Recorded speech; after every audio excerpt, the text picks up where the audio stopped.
It's the boom heard up and down the East Coast. NASA says it was a meteor and fragments of it might be sitting at the bottom of Cape Cod Bay. New at 6 o'clock, WBZ's Mike Sullivan talked with a Harvard scientist about the magnitude of this event and the chances that someone will find what's left behind. The Big Bang may have started the universe, but the Big Boom, that started a viral tsunami, a meteor landing in the Cape Cod Bay, causing a sonic boom. The noise shaking homes and scaring pups across multiple states. It was moving at 100 times the speed of sound when it exploded as a result of friction on air. Avi Loeb is an astrophysicist and theorist at Harvard. He says the meteor exploded at an altitude approaching 40 miles up in the air. NASA says it was 5 feet in diameter and was traveling 42,000 miles per hour. The explosion released 300 tons of TNT equivalent amount of energy, which amounts to 2% of the Hiroshima atomic bomb energy.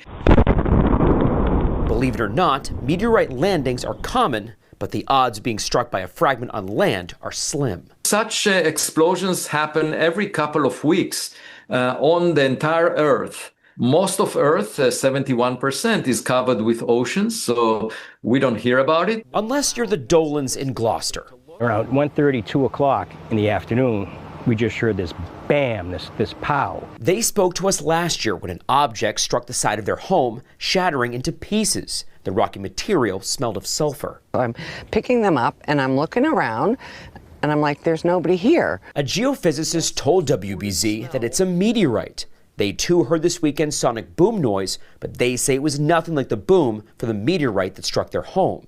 They are still looking for a university or organization to analyze it. There may also be more people looking to get their hands on this weekend's meteor that landed in the bay. What if you wanted to find a piece of that meteor using a magnet? You could drop it off a boat or a pier or off the beach into the Cape Cod Bay, but you're gonna have to get really lucky.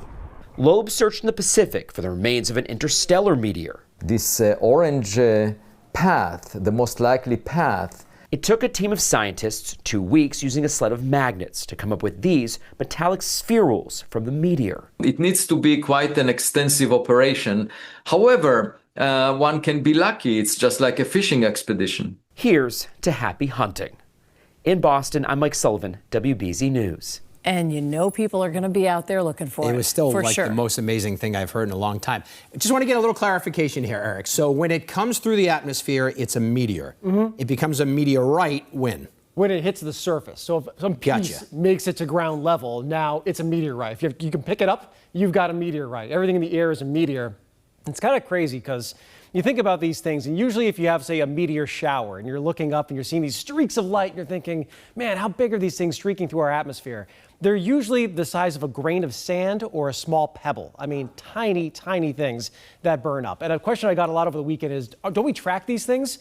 Yeah, planet killer ones, possibly, really big asteroids. The vast majority never make it to the ground. Even this one that was about 5 feet across, probably completely burned up except for maybe a couple small shards that are at the bottom of Cape Cod Bay right now. So in terms of what might be left behind, probably not a lot, but I'll be really curious to see if anyone gets down there and finds a piece of this one. It was definitely the talk of the town.